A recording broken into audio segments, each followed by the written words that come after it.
He was 27 when the handcuffs went on. He was 49 when someone finally believed him. In between those two numbers is 22 years, 8,030 mornings, where a man named Walter Hines woke up inside a 6x9 cell for a murder he did not commit.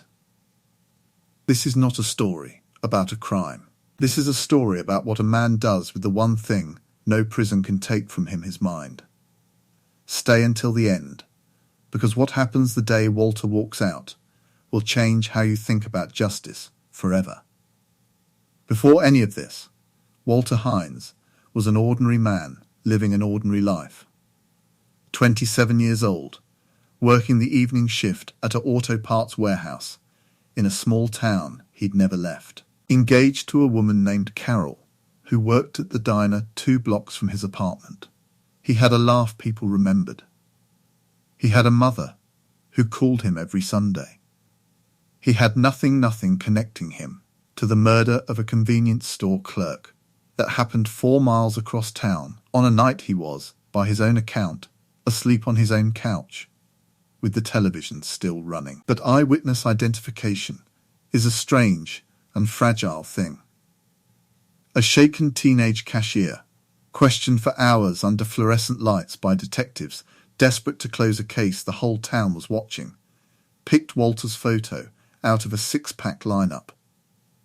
It didn't matter that the photo was the only one where the man was wearing a jacket similar to what the witness vaguely remembered. It didn't matter that Walter had an alibi. It didn't matter that the physical evidence at the scene, a single unmatched fingerprint, belonged to no one in the file. The trial lasted 4 days. The jury deliberated for 6 hours. Walter remembers standing in a borrowed suit that didn't fit, watching his mother's face when the word guilty was read aloud, and understanding for the first time in his life that the truth is not always enough to save you. He was sentenced to life with the possibility of parole after 25 years. Carol visited every week for the first year, then every month. Then the letters stopped coming, and Walter told himself he understood why, even though some nights he didn't. The first year, Walter says, is the one that almost breaks every innocent man. Not because of the violence, though there was plenty of that to witness and to survive. It was the injustice of it, sitting in his chest like a stone that never dissolved. He would lie awake, replaying the trial, rehearsing arguments he never got to make, writing letters to lawyers who never wrote back. Rage is easy in a place like that. Rage is almost expected. What's hard is choosing, every single day, not to let it consume the only thing you have left. Walter found a program in the prison library, a battered paperback on Stoic philosophy, missing its cover, passed hand to hand through the cell block so many times the spine had turned soft as cloth. He read a line from Epictetus that he says saved his life, that we suffer not from the events themselves, but from our judgment about them. He couldn't control the verdict. He couldn't control the 22 years stretching ahead of him like a hallway with no visible end. But he could control what kind of man walked through that hallway. So he built a structure. He read every book the prison library owned, then requested more through a legal aid program.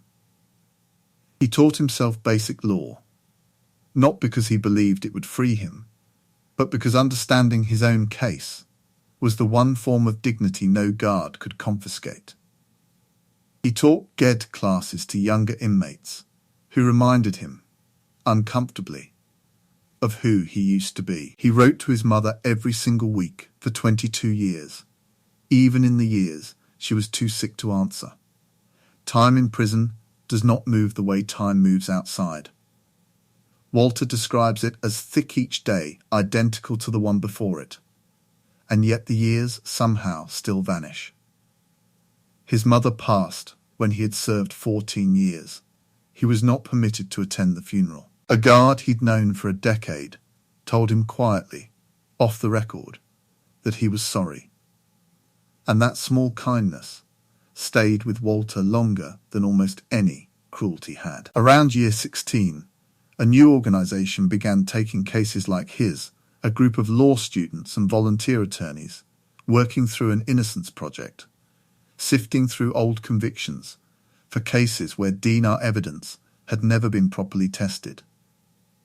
Walter had written to nearly every innocence organisation in the country over the years and heard nothing back from most of them. This time, a second-year law student named Priya Anand read his file on a Tuesday afternoon and noticed something everyone before her had missed. The single fingerprint from the crime scene had never been run against the state database, because the original detectives closed the case the moment they had their eyewitness. It took 3 more years. 3 years of hearings, delays, a prosecutor's office that fought the reopening at every step, because reopening it meant admitting what it would mean.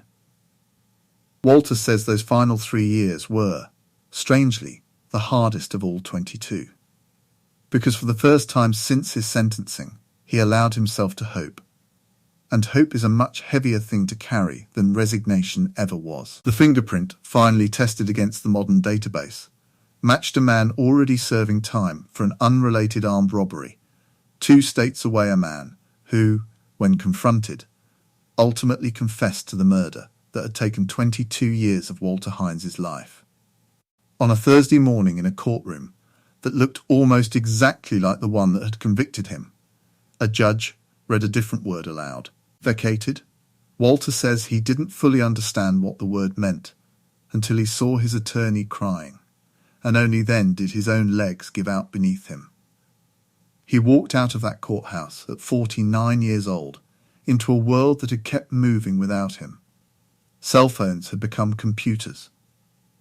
The auto parts warehouse where he'd worked no longer existed. Carol had remarried years ago and, when they finally spoke again, wept on the phone for 20 minutes before either of them could say a full sentence. Walter's hair had gone grey inside those walls.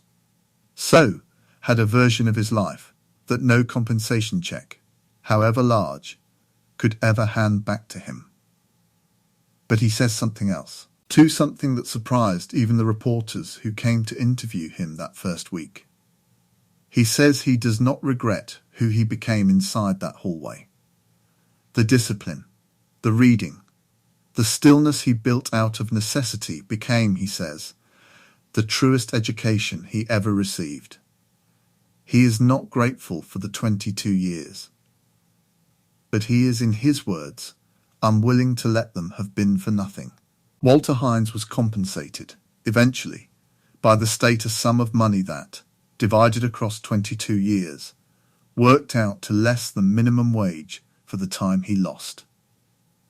He now volunteers with the same innocence project that freed him, reading files late into the night, the way he once read that battered paperback with no cover, looking for the next name, buried in a system too overloaded to look twice. His story is not unique, and that is the part that should unsettle you most. Wrongful convictions are not rare anomalies, they are a measurable, recurring failure inside a system that too often prizes closing a case over discovering the truth. Walter's 22 years is not the longest such sentence on record.